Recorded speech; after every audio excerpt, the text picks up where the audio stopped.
सीखे ध्यान सपनों की उड़ान। प्यारे बच्चों, कैसे हैं आप सब? आज मैं आपको एक और स्वतंत्रता सेनानी की कहानी सुनाऊंगी। स्वतंत्रता संग्राम के मेरे साथियों, स्वतंत्रता बलिदान चाहती है। आपने आज़ादी के लिए बहुत त्याग किया है, किंतु अभी प्राणों की आहुति देना शेष है। आज़ादी को आज अपने शीश फूल की तरह चढ़ा देने वाले पुजारियों की आवश्यकता है। ऐसे नौजवानों की आवश्यकता है जो अपना सिर काटकर स्वतंत्रता की देवी को भेंट चढ़ा सकें। तुम मुझे खून दो, मैं तुम्हें आज़ादी दूंगा। खून भी एक दो बूंद नहीं, इतना खून कि एक महासागर तैयार हो जाए और मैं उसमें ब्रिटिश साम्राज्य को डुबो दूं।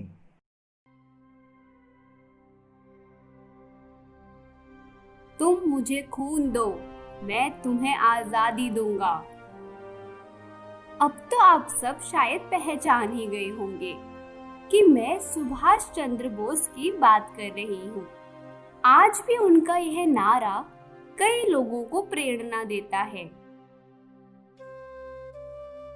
जब सुभाष चंद्र बोस ने स्कूल शिक्षा शुरू की तो स्कूल और विश्वविद्यालय में पढ़ाई के दौरान उन्होंने शानदार प्रदर्शन किया और टॉप रैंक हासिल की। उन्होंने 1918 में प्रथम श्रेणी स्कोर के साथ फिलॉसफी में बीए पूरा किया। वे स्वामी विवेकानंद की शिक्षाओं से काफी प्रभावित थे और एक छात्र के रूप में देशभक्ति के लिए जाने जाते थे। उन्होंने विवेकानंद को अपना आध्यात्मिक गुरु भी माना।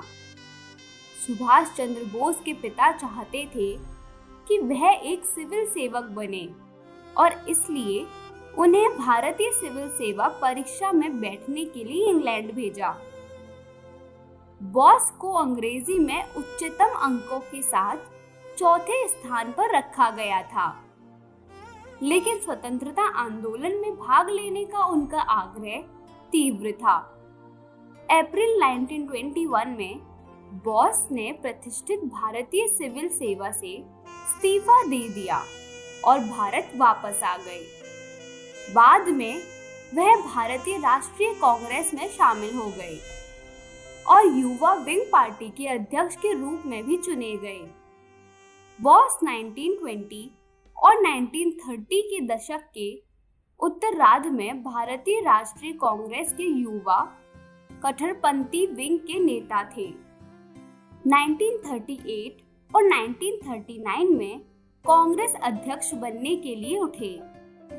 1939 में मोहनदास करमचंद गांधी के साथ मतभेदों के कारण उन्हें कांग्रेस नेतृत्व के पदों से हटा दिया गया।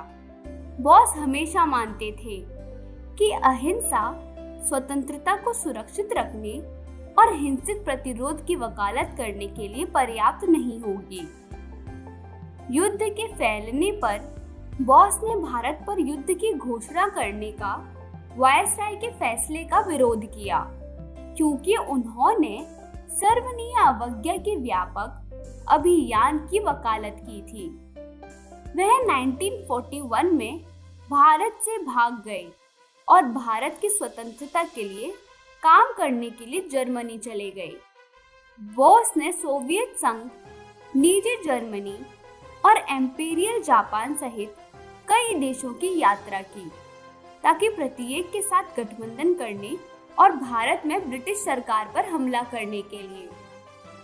1943 में वह भारतीय स्वतंत्रता लीग के नेतृत्व करने के लिए सिंगापुर आए और उन्होंने इंडियन आजाद हिंद फौज या इंडियन नेशनल आर्मी का निर्माण किया। उनके नेतृत्व में मलेशिया और बर्मा के हजारों पूर्वी कैदी और नागरिक स्वयं सेवक सेना में शामिल हुए और साथ में उन्होंने ब्रिटिश साम्राज्य के शासकों को देश से बाहर निकालने की लड़ाई लड़ी। जापानी सेना के साथ वे अंडमान और निकोबार द्वीप समूह में स्वतंत्रता लाए और भारत में मणिपुर के लिए सभी रास्ते आए। उन्होंने जर्मनी में आजाद हिंद रेडियो स्टेशन की स्थापना की और पूर्वी एशिया में भारतीय राष्ट्रवादी आंदोलन का नेतृत्व किया। सूत्रों ने बताया कि सुभाष चंद्र बोस की मौत उनके ओवरलोडेड जापानी विमान के दुर्घटनाग्रस्त होने के कारण हुई और बोस को 3rd डिग्री बर्न का सामना करना पड़ा। उनकी मृत्यु के बाद कई षड्यंत्र सिद्धांतों ने उनकी मृत्यु को घेर लिया।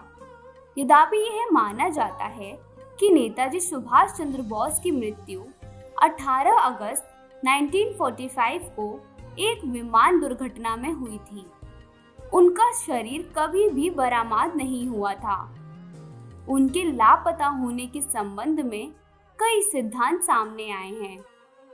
भारत सरकार ने मामले की जांच करने और सच्चाई के साथ बाहर आने के लिए कई समितियों का गठन किया है। तो प्यारे बच्चों, आशा करती हूँ आप सब ने सुभाष चंद्र बोस के जीवन के बारे में काफी कुछ जाना होगा। मैं आप सबसे जल्द मिलूंगी। तब तक के लिए आप सुनते रहिए किडियान सपनों की उड़ान।